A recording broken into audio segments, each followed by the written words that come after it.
The Maxscent Critter Hawg is a little 4-inch creature bait which has been designed in Japan. So the pro team in Japan have put this little interesting guy together. As you can see, it resembles a nice little creature bait, something to fish on the bottom. Now, rigging options for this particular little bait, it's ideal for Texas rig as well as Carolina.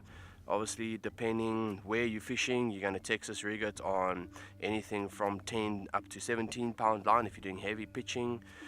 If it's Carolina, just depending on the rocks and that you're going to be fishing, fish a 12 pound main line with a 10 pound leader with this rigged on. At the moment where we're fishing here, I'm fishing it weightless, which is another option which I prefer to use sometimes, just depending on the conditions.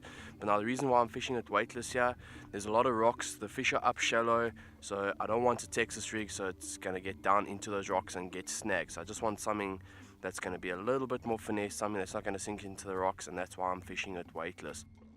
The hook I like to use, I've got an Owner 3.0 wide gap plus. I definitely like the wider gap on these baits, just definitely helps you get a better hook set. So the tackle which I like to use for this Critter Hawg, just depending on the rigging option which I'm going for, but in this case on my weightless setup for the heavier rocks, I'm using a Fantasista Premier 7-foot medium heavy rod paired up with a Abu Garcia Revo MGX high-speed reel with 15 pound fluorocarbon, 100% professional grade Berkley fluorocarbon, nice strong line, high abrasion, which is much needed in these big rocks, very sharp rocks.